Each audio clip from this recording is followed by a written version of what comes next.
Are you working on a character and now you want to add some beautiful PS1 textures? All the tutorials do is just leave you feeling confused with unclear workflows and tips that just don't work for outdated versions of Blender, and just end up with a character that you're unhappy with. Well, that's why today I'm going to give you the ultimate guide to texturing PS1 characters inside of Blender. And I'm not going to waste your time with random BS, so let's just hop straight in right now. Now, the UVs are very important when it comes to having a good result when texturing your characters. And let me give you a couple quick tips. Firstly, place your seams where they're going to be least likely to be seen. So you can see here, I kind of place my seams on the undersides of the arm, because obviously most of your characters will have their arms down to the side, which means that it will be covered up like between the body. Same thing with putting them in the middle of the leg. You can see these red lines is all the seams, which is basically where I cut the mesh up. And you can see I kind of leave it in the center. I'm not going to go super in depth, but if you want, I'll leave a link down below to a UV unwrapping guide. Now, one important thing is how you go and pack your UVs, because when we are texturing with PS1 characters, the pixels tend to kind of overlap a little bit. If I open up an image, which I'll show you how to set up right now, if the pixels go over, they will go over and paint onto another part, which is not fun. So make sure that when you take it, you can just select everything, go UV pack islands, make sure that you give it a bigger margin. Currently I'm working with 0.035. I've turned off scale. You can leave rotate on possibly, but if you don't want the kind of have different rotations of the pixels, some parts are going to have pixels going like that, some parts are going to have them straight, some are going like horizontal. Make sure that you actually go set the rotation here that you want, and you can see that by using just a default image. And these default images, you can just go on the space color, click on the little yellow dot, go here, go image texture, go click new, and then on here we can set our resolution. So I'm going to use 256 by 256 for this whole character. And then here, default is blank. You can go UV grid or color grid, and you see new image. Now you see I have this image right here, and when I go Z material preview, you can see what everything is looking like. So if I wanted to, I could go take parts like this. You can use L to select sections and then go and rotate them to fix the alignment. So I'm just going to rotate it very slightly, but yeah, just make sure that you don't have the margins too small, and you should be good for your UVs. Now, as you can see, this image is kind of blurred and doesn't really fit properly with the PS1. I guess you could stylistically go with having the pixels blurred, but yeah, I'm going to change it from linear to closest. And you see, now you actually see each pixel. And there we go. We have the prerequisites done, and we can actually start texturing our character. Another thing I have set up is a PureRef board, which is a mood board of all the images that kind of went into going like making my character. This is also useful for the texturing, so we can actually know what I'm supposed to be doing. Okay, if we start out with just a plain viewport like this, let's get it set up so we can actually start texturing.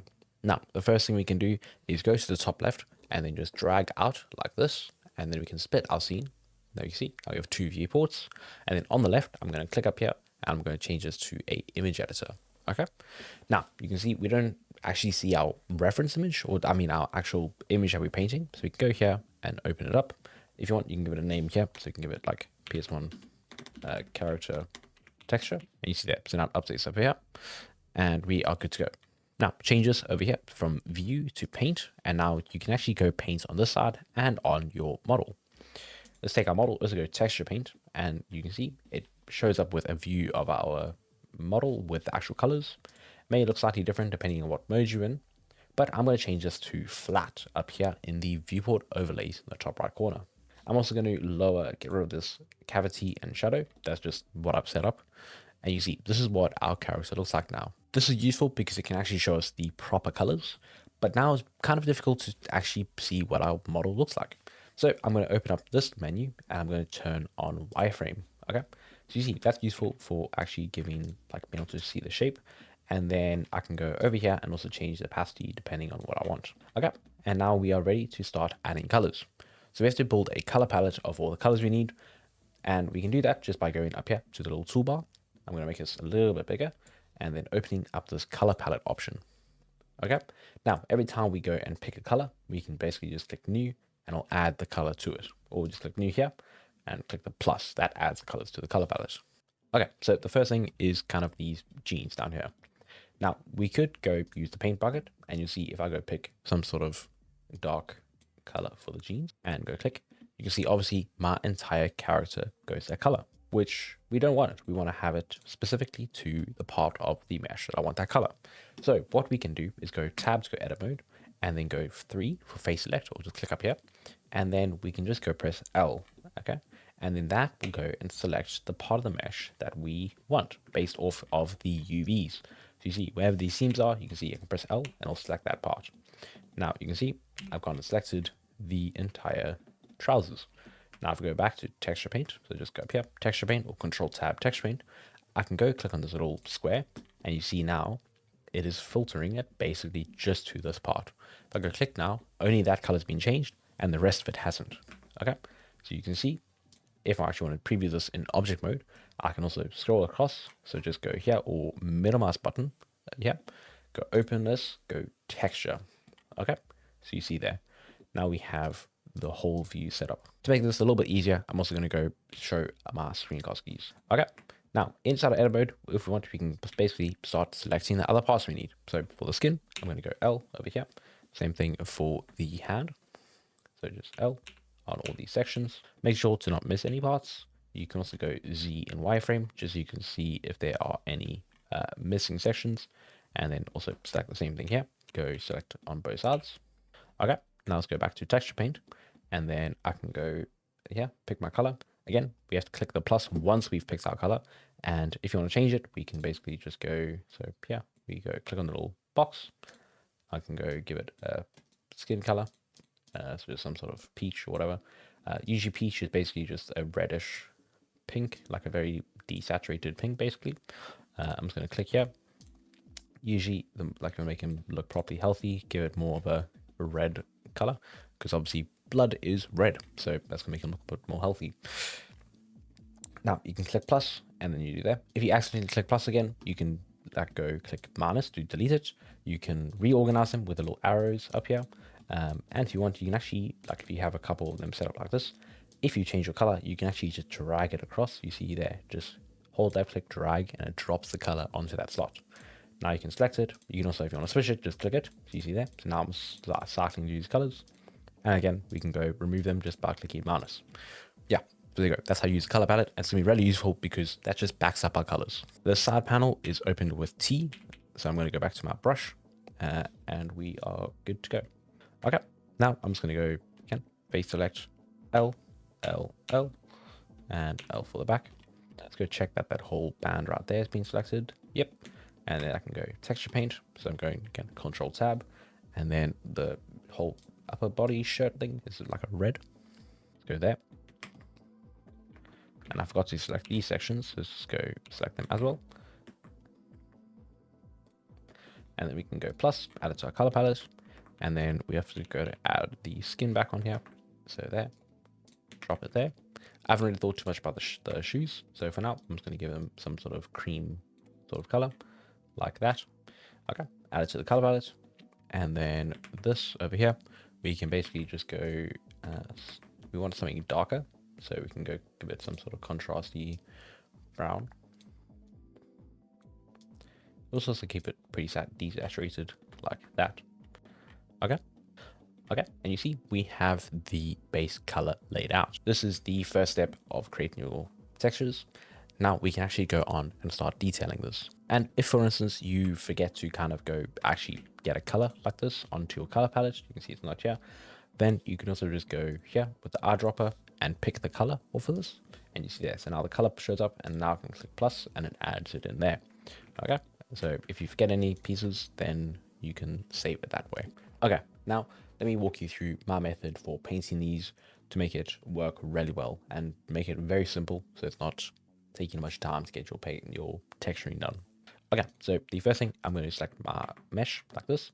I'm going to select the part that I want, so just this upper body. So let's just go L again, both sides, and then go back to texture paint. Now we can actually grab our brush, again T for this panel, and then on the bottom we have a bunch of brushes, so we can grab what we want. I'm going to use the paint soft for now. So it's basically just, you can see if I go paint hard, go grab whatever different color, you see the edge very sharp like that. If you want, we can go for more of a softer edge like that. because we're going to be kind of adding in a bit of like shadows and light and stuff. So we can come in with a harder brush later when we want to add more details. By the way, if you are enjoying this tutorial, then you can go check the first link in the description to go grab my entire PS1 character guide. It'll walk you through absolutely everything you need to know to make a PS1 character from start to finish, with all the tips and tricks that I wish I knew when I was learning to make my own PS1 character. So if you're interested, go check the first link in the description, and I hope to see you there. Back to the video. So the first thing I'm going to do is I'm going to grab my color. I'm just going to shift it all the way to the end like this, and I'm going to grab a shadow and a highlight. Okay, so one is going to be slightly darker, so we can make it like slightly more saturated. So just pull that down, and then I'm going to bring this darkness down a bit. Okay, so you see there, and then we can also just go test it out real quick, and it's like, yeah, that should be a decent shadow color. Just undo, grab the default, and then we go push it slightly less saturated like that. We can also move it slightly like hue wise, so you see we can make it more like yellowy, we can make it more pink, and then you'll see like is that a decent highlight. And then sometimes I'll go grab an even more highlight like that basically. So you see there, so we can use it very sparingly. Let's make it more pink,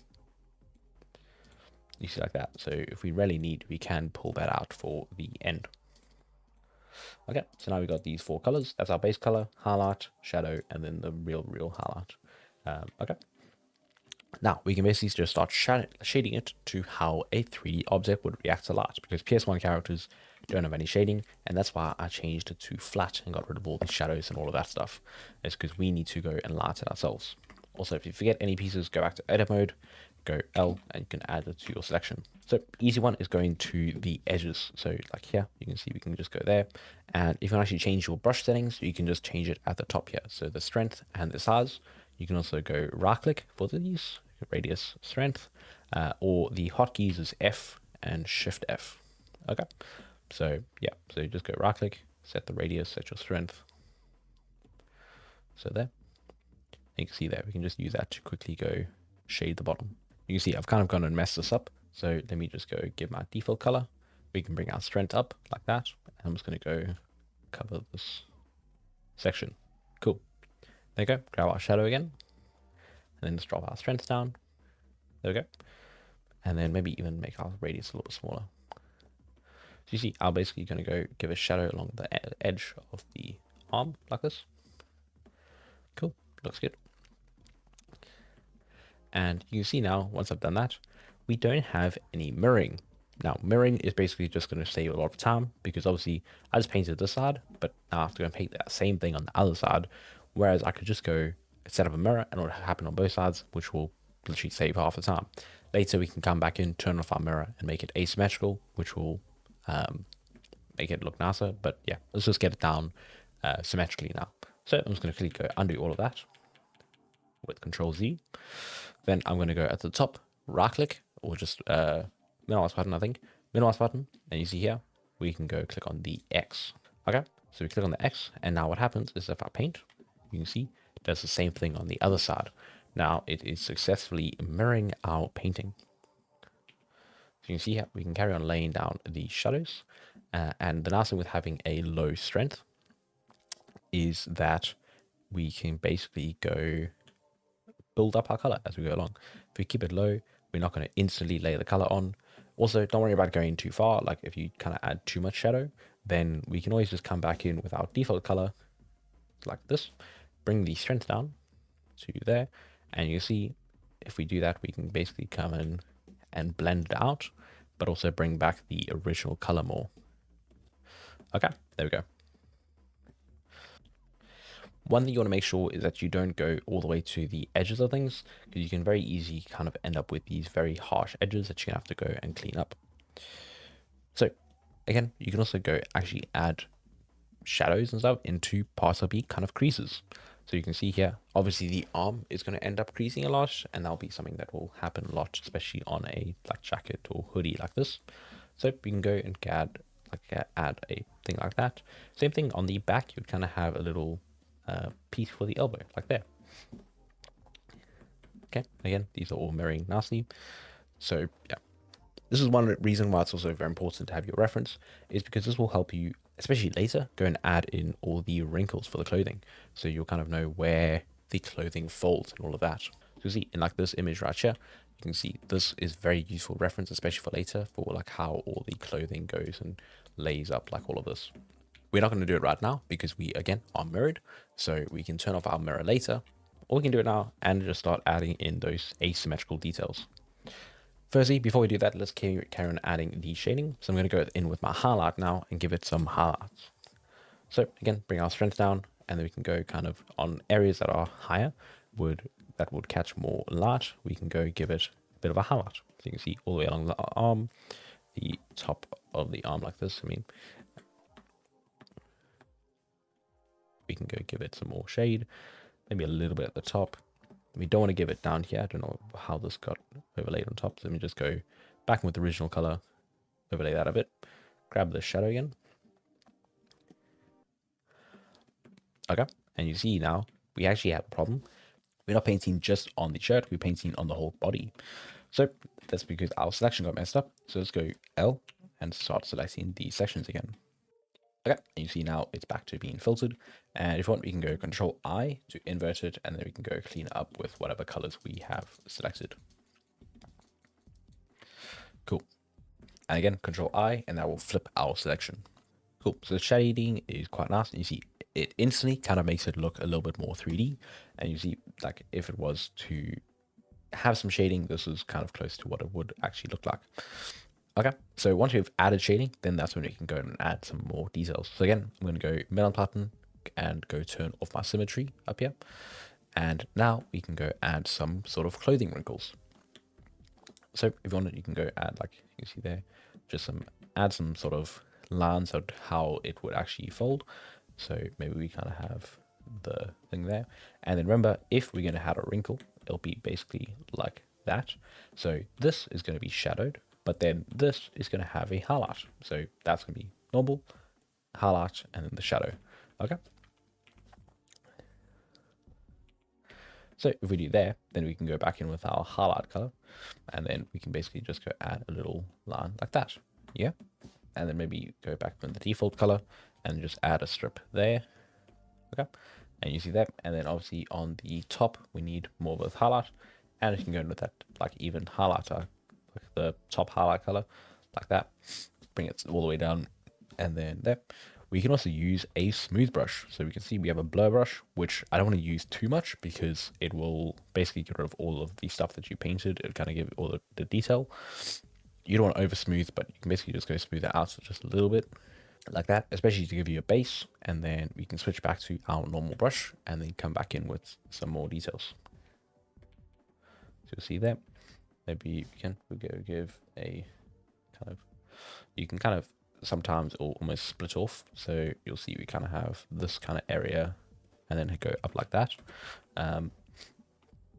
So then if we want to do that, we could go up there, paint that in, and then there. So then this will go up and then merge in, you see? And then we can go give some more shadow up here. Maybe make our strength a bit higher. Again, we can use Shift F or we can use up top like that, looking nice. Okay.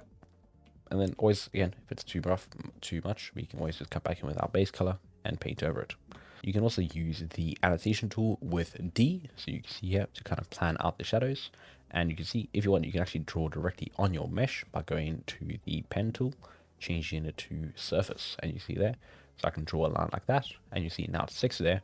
And then I can go back to my brush and then know exactly where I'm supposed to be painting.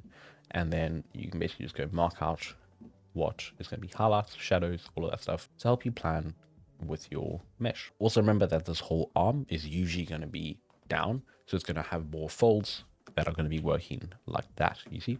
So it's not going to be folds for an arm sticking out, it's more going to be folds for an arm going down. Okay, again, you can also add like stripes of color like that, and then go grab the blur brush again, so you see that, and then kind of smooth everything out. Now, this actually set up a cool brush to give us some more texture when we're painting on our mesh. So the first thing I'm going to do is go here on to a normal brush. So we can go give it the default paint soft. We can go give it the paint hard, I guess. So there, paint hard. And then on here, I'm going to go texture. And then I'm going to click over here. I'm going to click new. And then to edit this, we can click on this little double switch little thing. Here, I'm going to change this to clouds. Okay. And if we just have this, let me give it a different color just to explain it more. Let's give it green or blue. You see, if I start painting, you can see now we have a bit of a random color. Now, this can also be done on the texture mask like this. And you see, so it'll react slightly differently. And I think if we have it like there, so you see, when we do texture mask, you see now it's actually bringing back the default color. So it's making it actually see-through when painting. Whereas if you have it on the texture, it's going to basically just darken up that painting. So if you're trying to lay down some colors, so for example, let's go switch to the trousers. If I was to go give a little highlight, you can see when I paint it, now it kind of just has this like black texture while it's doing it. And you see, if I go up and down, it kind of has the same texture, just done like this. So then it just ends up being weird. So like if you just bring it down, you see it just does a line like that. So what we can do is change this to tile.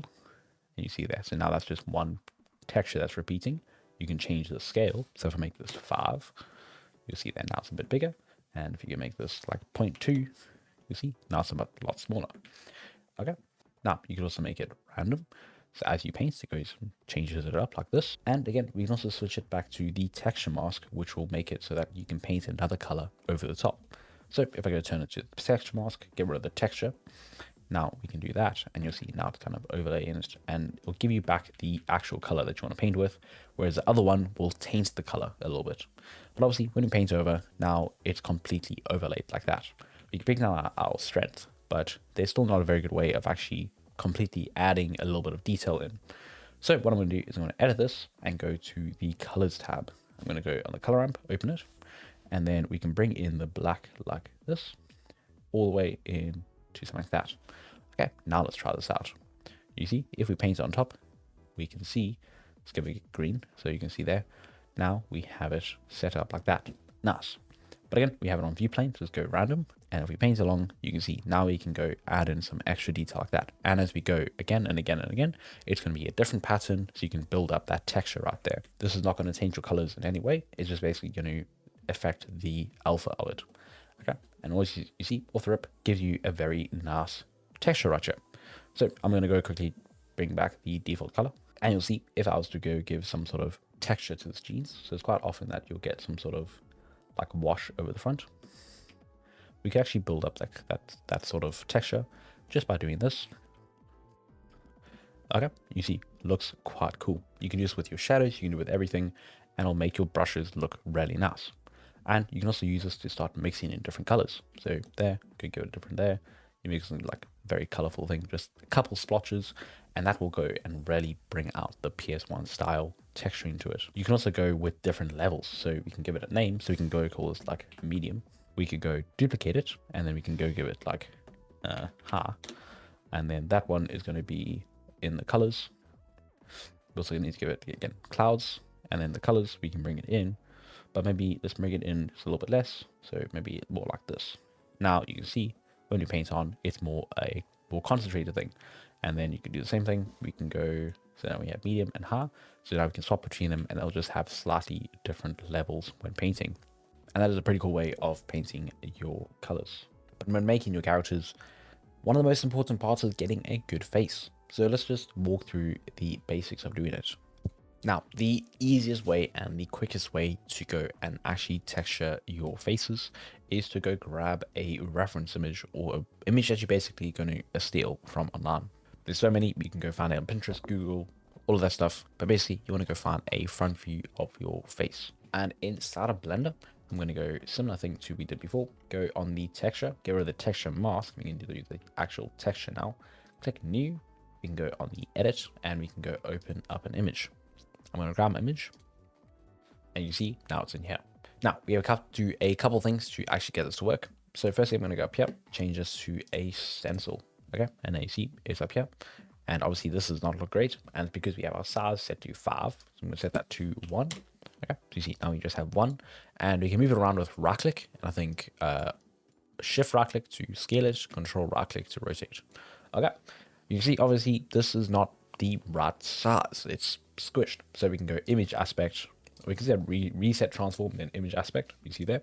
So now it's back to default. Okay. And now what we can do is if we change our brush to white, then it will start painting with the colors of that image. But obviously, we actually need to select our mesh, go into texture paint and select the part we want, so the face.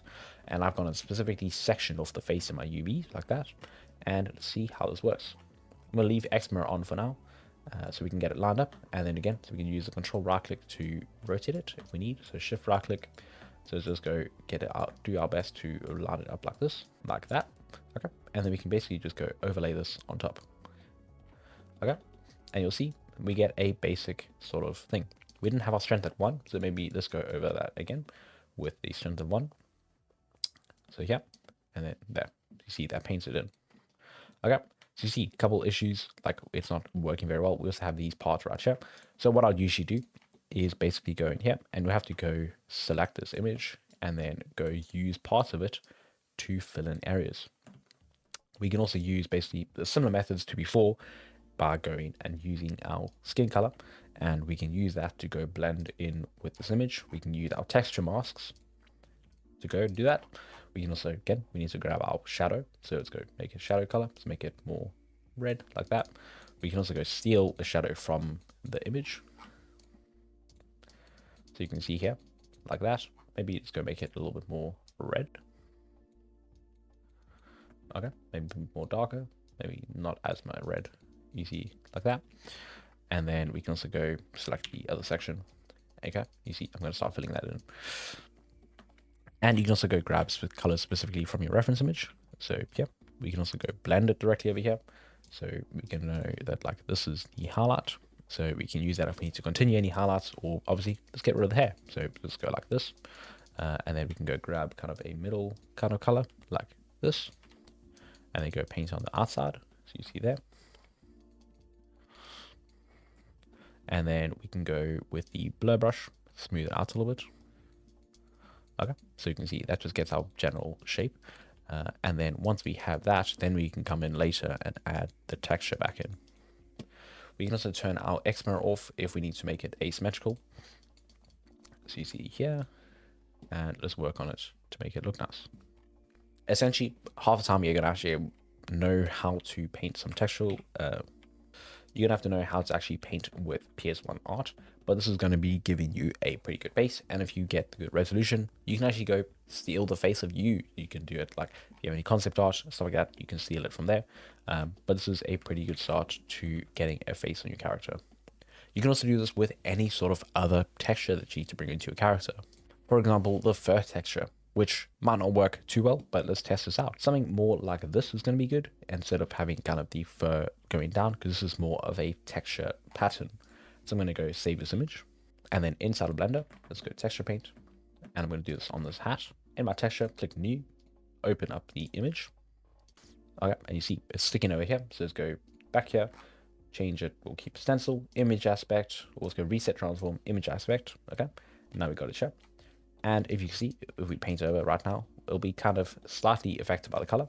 So if we had it at white, you'll see it would have the color 100%, but we can go overlay our own color on top. So we can make it darker. So you see there. So now it's matching up closer with our actual thing. And again, we can also use the color ramp sometimes, or we can use this contrast slider. So we can use that to affect the colors. So you see here, maybe the brightness and the contrast. So you see now the sections will be more contrasty like that. We can adjust the saturation as well. So there, if we adjust the saturation, then it's easier to go and overlay our own color on top. And you see that we can use that to steal the texture of it. And we can steal the color if we don't go and mess around too much with the values manually by ourselves. And with that, we can obviously go do there, and then we can go use this, like brighten it up and use that for highlights. So if we brighten up, then we can go like do this control right click to rotate, and then here we can go there, maybe bring our strength down. Okay, and you see that. So now we've got our highlight, and then we can go like bring it down and use it for the shadows. This is going to help, especially when you don't want to make it too much of a repeating pattern. But you can see we can go fill in these areas, and now it's looking pretty good. You can also just use this for any sort of patterns if you want to go kind of do some sort of thing. You can see, and I'll kind of take on the texture of what we'll be painting with it. And there we go. It's looking pretty cool. Okay, I think that's pretty good so far, and I hope you can basically take all of the things that I've covered throughout this video and apply it to your own characters. Now, if you're texturing your characters, you need to have clean UVs or your textures are just going to end up being awful. So click over here to learn how to UV your characters inside of Blender. Hope to see you there. Cheers.